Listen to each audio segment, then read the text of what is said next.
IPL 2025-এ অসাধারণ comeback Shardul ঠাকুরের। এক ফোনেই বদলে গেল শার্দুল ঠাকুরের জীবন। আসুন জেনে নেই কার ফোনেই বা এমন হলো। জাহির খানের ফোনেই বদলে গেল শার্দুল ঠাকুরের সিদ্ধান্ত। আইপিএলের নিলামে দল না পাওয়ায় শার্দুল ঠাকুর ঠিক করেছিলেন ইংল্যান্ডে গিয়ে কাউন্টি ক্রিকেট খেলবেন। এক্সেসের হয়ে খেলার পরিকল্পনাও করেছিলেন তিনি, কিন্তু ভাগ্য বদলে যায় লখনৌ সুপার জায়ান্টসের কল্যাণে।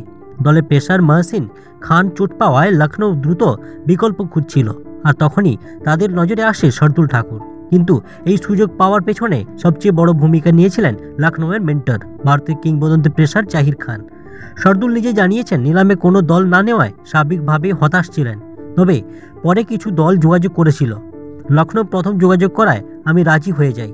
জাহির খান নিজে ফোন করেছিলেন, যা আমাকে আরও অনুপ্রাণিত করেছে। বৃহস্পতিবার হায়দ্রাবাদের বিরুদ্ধে দুর্দান্ত পারফরমেন্স করে লখনৌয়ের হয়ে সুযোগ পাওয়ার সিদ্ধান্ত সে সঠিক ছিল তা প্রমাণ করেছেন তিনি।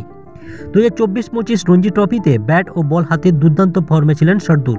9 ম্যাচে 505 রান করার পাশাপাশি নিয়েছিলেন 35 উইকেট।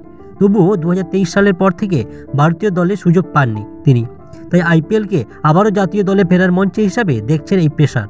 তার মতে পারফরমেন্সই শেষ কথা। এখন পর্যন্ত আইপিএলে 100 উইকেট নিয়েছেন Shardul. Chennai Super Kings, Delhi Capitals, Kings Eleven Punjab, Kolkata Knight Riders এবং রাইজিং পুনে সুপার জায়ান্টসের হয়ে খেলার অভিজ্ঞতা রয়েছে তার।